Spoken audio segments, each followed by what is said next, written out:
पीठ में दर्द है तो डॉक्टर, बाबा जी इसको क्या करे? ये बाबा जी क्या करे? जैसे किसी को रोग है, किसी को दर्द है, तो डॉक्टर के पास जाए। आशीर्वाद से नहीं ठीक होता।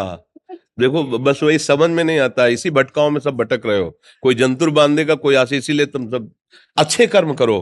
पूर्व के पूर्व कर्मों के पाप से हमें दंड मिलता है। अच्छे कर्म करो, नाम जप करो, माता पिता की सेवा करो, सद्भाव से चलो। अभी ये कर्म नष्ट हो जाएंगे, किसी से जंतुर बंधवाने की जरूरत नहीं, किसी से आशीर्वाद मांगने की जरूरत है। अब नाम जप ना करो, खाओ मुर्गा मांस, पियो शराब, करो व्यभिचार करो, तो बाबा जी आशीर्वाद दे दे तो कोई आशीर्वाद काम नहीं करेगा। दुर्गति होगी यहाँ भी और वहां भी। हमारी बात समझो।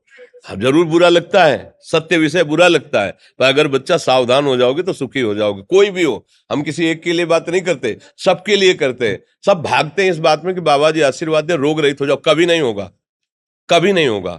तुम्हारे आचरण ठीक होंगे तब तुम्हारा सब काम बनेगा।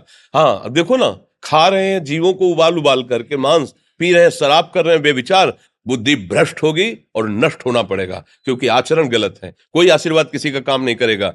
आप अच्छे आचरण करो, माता पिता की सेवा करो, परिवार की सेवा करो, समाज की सेवा करो, नाम जप करो। शरीर में कोई छोटे मोटे कष्ट आवे उनको सह जाओ, आगे चलकर आप देखो कि कैसी उन्नति होती, अच्छा होगा, मंगल होगा। इस ब्रह्म में ना किसी के आशीर्वाद से कुछ हो जाता है। हम आपको पक्की बात बताते हैं कि आज बाबा के यहाँ गए थे यार, पीठ में दर्द कम हो गया। ये तुम्हारा पुण्य लग गया, पुण्य बन गया, तुम्हारा कर्म। तुम आए ना यहाँ, तो जो जो पाग आगे धरे कोटिन यज्ञ समान, साधु दर्शन के लिए भाव से आए तो तुम्हारा वो रोग नष्ट होगा, तुम्हारे कर्म से नष्ट हुआ। तुम सत्कर्म किए ना, उससे कर नष्ट हुआ। बात समझो बच्चा, आप हमारे घर के हो सब।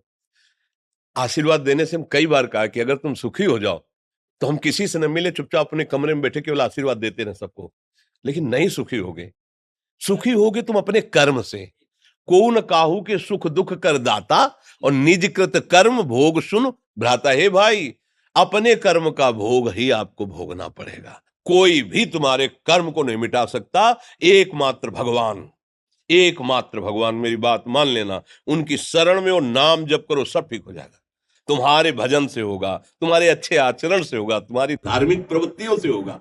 अब ये बात ना समझो तो फिर हम क्या कह सकते हैं? नहीं, हाँ यही तुम्हारा जन्मदिन की सफलता है कि हमारी बात मान लो, राधा राधा रटो, कोई नशा मत करना, अपने माता पिता की सेवा करो, समाज की सेवा करो जितना। और जो कष्ट है वो स्थायी नहीं है। आज विपत्ति आई, कल खत्म हो जाएगी। अभी दिन है, फिर रात आ जाएगा, रात है तो दिन आ जाएगा। ये क्रम चलता रहता है, हमें निराश नहीं होना। सूरवीर योद्धा की तरह हमें जीना है यार, कायर की तरह नहीं जीना है। जी ठीक है।